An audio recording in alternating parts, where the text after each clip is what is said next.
자, 안녕하세요. 이번에는 보안하고 권한 분산 데이터베이스 얘네들이고요.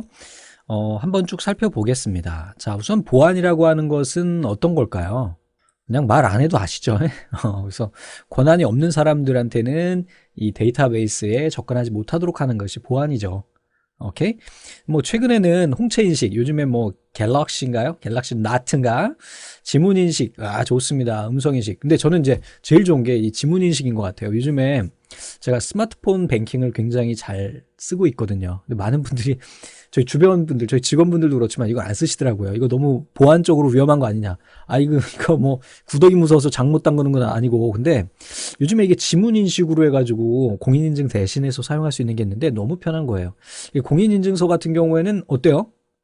우리가 지금 이제 배우는 내용이기 때문에 공인인증서 얘가 이제 암호화 키가 되거든요. 지문도 하나의 암호화 키가 되는 겁니다. 자, 이 지문을 이용을 하게 되니까 인증서 비밀번호를 까먹어도 되고 인증서가 없어도 되는 거야. 그래서 지문 딱 찍으면 바로 그냥 로그인 되고 바로 인체할 수 있고 바로 조회할 수 있고 너무 편하더라고요. 자, 오늘 배우게 되는 애가 바로 이 암호화 키에 대한 내용입니다. 그래서 암호화라고 하는 것은 나에 대한 정보를 다른 사람이 알 수 있으면 안 되잖아요. 내 비밀번호 패스워드 알면 안 됩니다. 나의 주민번호 또는 지문 정보, 공인인증서의 비밀번호 알면 안 됩니다. 그래서 이러한 것을 알지 못하도록 하는 것이 바로 암호화가 됩니다. 그래서 암호화 키의 대표적인 게 바로 여러분들이 사용하고 계시는 공인인증서가 되는 거죠. 자, 그래서 한번 읽어볼게요. 네트워크를 통해서 컴퓨터 내부의 자료를 저장할 때 권한을 가진 사람 외에는 데이터를 보지 못하도록 하는 것이다. 일반 평문을 다양한 방식의 암호화 기법으로 가공하여 저장하거나 전송 권한이 있는 사용자에 의해서 복화돼서 사용된대요. 자, 암호화 과정은 평문이 있고요. 얘네를 암호화해서 암호문이 되는 겁니다. 그리고 실제로 다시 우리가 사용할 때는 또 복화해서 사용하게 되고요. 암호할 때 하는 것이 암호화키고 복화할 때 하는 게 복화키예요. 이게 중요한 거예요. 이것만 그림만 아시면 쉬워집니다. 암호화 기법에는 대표적으로 이제 비밀키 암호화 기법과 여기는 좀 써야 돼요. 자, 많이 헷갈릴 수 있는 부분이기 때문에 좀 기억을 하고 계셔야 됩니다. 자, 우선은 비밀키라고 하는 애가 있고요. 비밀 반대가 무슨 말일까요? 네, 공개키가 있습니다. 두 개의 차이는 간단해요. 얘는요, 키가 한 개예요. 얘는요, 키가 두 개예요. 그래서 얘는 키가 하나다 보니까 암호화키하고 복화키가 같아요. 그래서 얘네를 다른 말로 뭐라고 하냐면 대칭키라고 합니다. 얘는요, 반대니까 비대칭키가 됩니다. 자, 왜 그럴까요? 왜 비밀일까요? 키가 하나밖에 없으니까. 암호화키와 복화키가 동일하기 때문에 하나만 알면 암호화 복화가 다 되는 거야. 그럼 안 되겠죠. 그래서 비밀로 두는 거예요.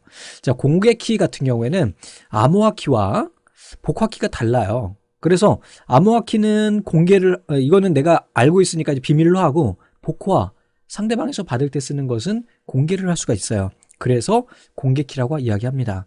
얘는 키가 하나이기 때문에 암호화키와 복화키가 동일하니까 대칭, 얘는 아니니까 비대칭, 이렇게 이야기를 합니다. 자, 대표적인 알고리즘은 얘는 뭐가 있냐면 DES가 있어요. 얘는 RSA가 있습니다. 그래서 이거를 또 외워야 되는데 어떻게 외워야 돼? 비대 이렇게 외우세요. 똥구멍 씻어주는 거 있잖아. 비대, 그지? 표현이 저급하다고? 여러분들 저를 아직 잘 모르시는 분들이 많으실 것 같아서 그러는데 제가 이제 잠깐 소개를 드리면 10여 년 전부터 이제 인터넷 강의 시작했어요. 제가 2003년부터 했으니까 꽤 10여 년 됐죠. 그래서 2003년부터 인터넷 강의를 했는데 그때 당시에는 팬클럽이 있었습니다. 어느 정도였냐면 제가 하도 욕을 해대가지고 욕을 좋아하는 학생들이 팬클럽이 있어서 다음하고 네이버에 카페가 하나씩 있었어요. 회원이 많지 않았지만 그 정도였어요. 그래서 좀 제가 단어가 좀 저급하고 하더라도 약간 양해를 부탁드립니다. 그냥 여러분들 그냥 잠깨라고 하는 말이니까. 근데 또 실제로 저를 보신 분들은 당황하시는 분들이 계셔요. 그러니까 오프라인에서 이렇게 이게 저를 실제로 보면 선생님 욕도 잘하시고 되게 강의하실 땐 재밌으신 분인데 왜 평소엔 안 그래요? 반대세요? 이렇게 굉장히 점잖거든요. 믿을 순 없다, 그지? 아무튼.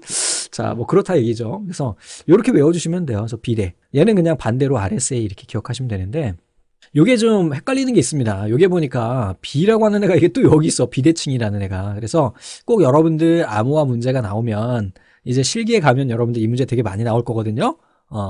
출제 기준이 바뀌어가지고 보안에 대한 문제가 많이 나오게 됩니다. 그래서 이 부분에 대해서 좀 이렇게 제가 좀 그려드린 거에 대해서 기억하고 계시면 도움이 되지 않을까라는 생각이 듭니다. 없어요. 끝이야 이게 다. 네, 한 번씩 읽어봅시다. 비밀키 암호화 기법은 동일한 키로 데이터를 암호하고 복호한대요. 비밀키 암호화 기법은 대칭키 또는 단일키 암호화 기법이라고 하고요. 암호화하고 복호화 키가 같아서 키를 공개하면 타인이 알게 돼서 안 되고 암호화 복호화 속도가 빨라요. 키가 하나니까. 대표적으로 DES, 데이터 인크립션 스탠다드가 있다. 다음에 이제 공개키 암호화 기법 같은 경우에는 얘네는 각각 암호화 키와 복호화 키가 따로따로 존재하고 얘네는 비대칭 암호화 기법이라고도 한다. 키가 다르므로 공개돼도 돼요. 암호화 복호화 속도가 얘는 좀 느려요. 두 개니까 당연하죠. 자, 대표적인 방식은 RSA인데 얘는 리베스트, 샤마이어, 알드맨 이라고 하는 세 명의 교수님이 모여서 만든 방식이에요. 사람 이름입니다. 자, 다음에 이번에는 권한 부여예요. 우리 앞에서 봤었습니다. 우리 어디에 있었어요? DCL의 grant, revoke, 그리고 문제에서도 with grant option이라고 하는 거 앞에서 문제를 봤습니다. 미리. 자, 그래서 얘는 데이터베이스 사용자에게 사용 권한을 부여해요. 그래서 기본 구조는 grant 권한 on 데이터 개체 to 사용자. with grant option. 얘는 생략 가능. 그래서 이건 우리 앞에서 설명을 한번 했기 때문에 아실 겁니다. 사용자가 부여받은 권한을 다른 사용자에게 다시 권한을 줄 수 있느냐에 대한 옵션이에요. 자, 리보크 같은 경우에는 권한을 취소하는 거죠. 그래서 얘도 리보크 grant option for 권한 on 데이터 개체 from 사용자. 캐스케이드는 앞에서 보셨죠? 예제로 연쇄 삭제. 이거 얘도 이제 종종 출제되는 용어예요. grant 캐스케이드라는 게. 이게 그냥 그 뭐예요? 줄줄이 사탕처럼 그냥 딱 끊어버리면 뒤에 있는 거 다 끊어져 버리는 겁니다. 자, 또 재밌는 거 분산 데이터베이스예요. 분산 데이터베이스 현재 여러분들은 지금 분산 데이터베이스 환경에 살고 계십니다. 그래서 뭐 네이버에서 검색을 한다 하면은 여러분들이 네이버 하나의 서버에서 가져오는 게 아닙니다. 그래서 예를 들면 이런 거죠. 그냥 이거는 뭐 실제 그렇지는 않지만 서울에서 검색할 때랑 부산에서 검색할 때랑 여러분들이 그 네이버에서 검색되어서 가지고 오는 데이터는 다른 서버에 있는 거예요. 나누는 거지. 그래서 네트워크를 통해서 여러 개 컴퓨터의 데이터가 분산되어 있는 형태를 말한다. 데이터 처리와 비용이 큰 곳에 별도의 데이터베이스 서버를 확충하는 것을 의미한다. 자, 요게 좀 이제 자주 출제됩니다. 데이터베이스, 분산 데이터베이스의 목표인데 투명성이에요. 투명성. 투명성은 뭐냐면 야, 사용자 니들은 몰라도 돼. 이게 투명성입니다. 아셨죠? 그래서 위치 투명성은 하드웨어와 소프트웨어의 물리적 위치를 사용자가 알 필요가 없어요. 내가 서울에서 검색해서 이게 서울 서버에서 오는지 부산에서 검색했을 때 부산 서버에서 오는지 여러분들 알지도 못하고 알 필요도 없잖아요. 자, 그 다음에 복제, 중복 투명성이에요. 이 분산 데이터베이스라고 하는 거는 똑같은 내용을 양쪽 서버에 넣어놓거든요. 그래서 일반적으로 서버 하나, 고성능 서버 하나가 10,000명을 커버한다고 하면 여러분들 네이버 일반적으로 동시 접속자가 뭐 한 10,000,000명 된다고 칩시다. 그럼 서버가 몇 개나 필요한 거야. 그렇게 나눠놔야 되는 거예요. 하나만 쓰면 느려지겠죠, 검색이. 그지? 그런데 이게 어떻게 복제가 되어 있는지 여러분들 알 필요 있어요? 없어요. 병행 투명성, 다중 사용자들이 자원을 공동으로 공유할 수 있다 그랬어요. 공동으로 사용하는데 제가 쓰는지 내가 쓰는지 알 필요가 있어? 없어요. 장애 투명성.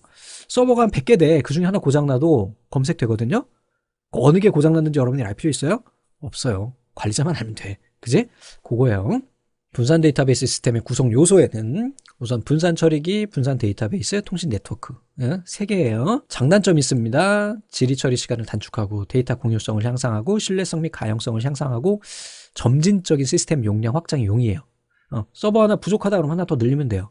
저 두목넷 같은 경우에도 뭐 수강생들이 많이 몰리는 때가 있습니다. 그때는 서버를 2개 정도 더 열어요. 미디어 서버를. 그래서 이런 식으로 해서 확장을 하고 또 시험 끝나면 걔네 죽이고 이런 식으로 할 수가 있다는 얘기죠.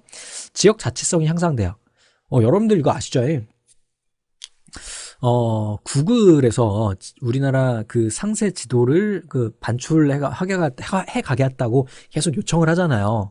야, 근데 그 이유는 뭐냐면 그 이유는 여러 가지가 있겠죠. 근데 이걸 뭘 설명하려고 하냐면 구글의 메인 서버는 미국에 있어요. 미국에 있습니다. 우리나라에 없어요. 특히 지도 서버는 우리나라에 없어요. 그 이유, 이게 우리나라에서 인정 안 해주는 이유거든요. 뭐냐면 서버가 미국에 있어요. 근데 우리 상세 지도가 미국으로 나가는 거를 우리나라는 분단 국가이기 때문에 막고 있는 거죠. 어떤 얘기인지 아시겠죠? 그래서 지역 자치성이 향상된다. 이거는 구글은 반대 개념인 거예요. 그래서 예를 들면은 네이버 같은 경우에는 우리나라에도 서버가 있고요. 일본에도 서버가 따로 있어요. 그래서 우리나라 서버, 일본 서버 따로 있지만 검색을 하면 동시에 양쪽에 있는 걸 다 갖다 쓸 수가 있다는 얘기죠. 됐죠? 그 다음에 얘 같은 경우는 지역 상황에 맞는 시스템 구축이 용이해요. 그래서 우리나라에서 얘기하는 거예요. 구글 니네 야, 지도 반초를 하되 바깥으로 가지 말고 우리나라에 서버 두고 우리나라에서 해. 근데 그 구글은 정책상 그게 아니라네요. 단점은 소프트웨어 개발 비용이 많이 증가해요. 여러 개의 서버를 관리하다 보니까 어때요? 똑같은 데이터가 들어가 있어야 되는데 데이터가 이쪽에서 변경되면 얘네를 변경해 줄 수 있는 트랜잭션이 발생을 해야 되잖아요. 그러니까 이런 거 처리하는 게 너무 어렵다는 거죠. 오류 발생이 가능성이 증가하고요. 통신망 성능에 따라서 전체적인 시스템 성능이 저하될 수 있고 하드웨어 구매 비용이 증가합니다. 왜? 야, 서버 하나만 해도 막 몇천만 원씩인데 그렇게 하지는 않습니다만 그 큰 것들은 그제 그런 걸 여러 개 갖다 놔야 되니까. 자, 다음에 지역 자치성과 병렬 처리라고 했어요. 지역 자치성 좀 전에 말씀드렸죠. 그죠? 얘네는 데이터베이스 중앙 관리자 외에 각 지역에 관리자를 두는 것을 이야기하고요. 병렬 처리는 하나 이상의 처리를 분산되어 있는 데이터베이스 분산 처리에서 처리 속도를 높이는 걸 말한대요. 자, 그럼 문제를 한번 보겠습니다. 네트워크를 통해서 데이터 전송에도 사용되는 암호화 기법 중에서 암호화할 때 하나의 키를 사용하고 해독 과정에서 또 다른 키를 사용한대요. 그래서 얘는 비대칭 키네요. 그죠? 비대칭 키가 무슨 키예요? 공개 키죠? 그러면 공개키 말고 비밀키가 비대라고 했으니까 그것이 아니네. 우리 대표적인 거 RSA가 되겠죠. 헷갈리지 마세요. 여기에서 비대칭 이거랑 비공개랑 다른 거다잉. 비밀하고 다른 거다잉. 예, 그래서 기억하세요. 다음 암호화 기법에 대한 설명으로 틀린 것은 DES는 비대라고 하니까 이거 맞는 거네 이렇게 생각하지 말라는 얘기가 여기 있는 거예요. 그래서 얘는 뭐예요? DES는 대칭형 대칭형 바로 키가 하나인 비밀키라는 거예요. 비밀키, 비대. 그래서 1번이 틀린 거죠. 나머지는 맞는 애들이고 분산 데이터베이스 시스템에 대한 설명으로 옳지 않은 것은 다 좋아요. 시스템 자원을 여러 사용자가 공유할 수 있고 중앙 집중형 시스템에 비해 시스템 개발 비용이 용이한 게 아니라 어렵죠. 모든 서버를 데이터를 동기화 시켜야 되고 하다 보니까 시스템 개발이 굉장히 어렵습니다. 4번 분산 시스템의 투명성에 대한 설명으로 옳지 않은 것은 그랬습니다. 위치 투명성은 하드웨어와 소프트웨어 물리적 위치를 사용자가 알 필요가 없다. 좋아요. 이주 투명성은 자원들이 한 곳에서 다른 곳으로 이동하면 자원들의 이름도 자동으로 바뀌어요. 야, 부산 DB1, 서울 DB1 이렇게 하니? 그렇지 않죠. 옮기더라도 서버를 1번에서 2번으로 옮기더라도 얘네는 그대로 유지가 돼야 됩니다. 그래야 정확히 검색을 해서 올 수 있겠죠. 복제는요. 사용자에게 통제할 필요 없이 시스템 안의 파일들과 자원들의 부가적인 복사를 자유롭게 할 수 있다. 병행 투명성, 다중 사용자들의 자원을 공동으로 공유할 수 있다. 좋죠. 그래서 여기까지 됐고요. 다음 시간에 이번에는 이제 자료 구조 쪽으로 넘어가 보도록 하겠습니다. 감사합니다.